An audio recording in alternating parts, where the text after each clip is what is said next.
সহিহ বুখারী কিতাবুল জুমা হাদিস 932।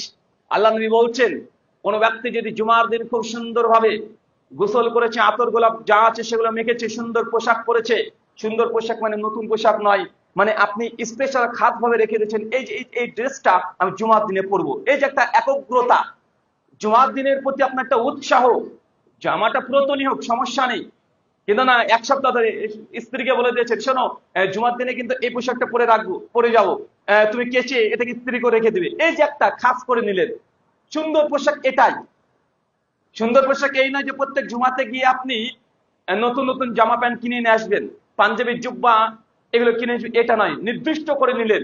এইভাবে কেউ যদি মসজিদে আসে, সেই দিন আসমান থেকে আল্লাহর বেশ কিছু ফেরেশতা মালাইকা তারা দুনিয়ার প্রত্যেক জুমার মসজিদে উপস্থিত হয়ে যায় খাতা নিয়ে, আমল নামা নিয়ে, এবং প্রত্যেক জুমার মসজিদের দ্বারে দ্বারে দরজায় দরজায় তারা অপেক্ষায় অপেক্ষমান থাকে। কে সে ব্যক্তি?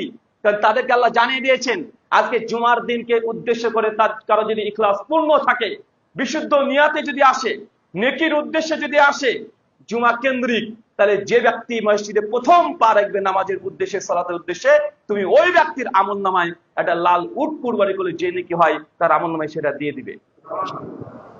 আমরা তো কুরবানির সময়তে অনেক আমরা বিতর্কতে জড়িত হয়ে যাই, যে এক হুজুর বলেছে 7 ভাগা কুরবানি হবে, আরেকজন বলছে হবে না। আর আমাদের কাছে প্রশ্নের পর প্রশ্ন, হুজুর কোনটা ঠিক, ভাগাতে চলবে কি চলবে না?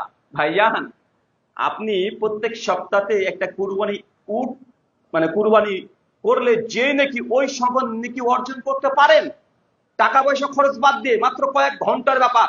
আরে জুমা মসজিদে তো আপনাকে আসতেই হবে, অন্তত পক্ষে যদি ক্লাসটা যদি পূর্ণ থাকে, আর আগে যদি আধা ঘন্টা আগে সে বসে থাকতে পারেন, তাহলে আপনার আমল নামায় ওই লাল উট, মানে আমাদের এলাকার উট নয়, বা আপনি যেমন কুরবানি দেন এমনটা নয়, আপনার কুরবানি দেওয়ার সময় মানে কুরবানি দেন কিভাবে, আপনার স্ত্রী ছাগলটা ছেড়ে দিয়েছে, আর রাস্তাতে চলতে গিয়ে হঠাৎ করে একটা গাড়িতে এসে বাড়ি বেড়ে দিয়েছে, আর অমনি সঙ্গে সঙ্গে মানুষ বলে, এলাকাতে বলে না, মানত করে দিয়েছে যে আল্লাহ ছাগলটা যদি বেঁচে যায় তাহলে কুরবানি দিয়ে দেবো। মানে আমাদের কুরবানি তো এটা, মানে আল্লাহ যদি বাঁচিয়ে দেয় তাহলে কুরবানি দিয়ে দেবো।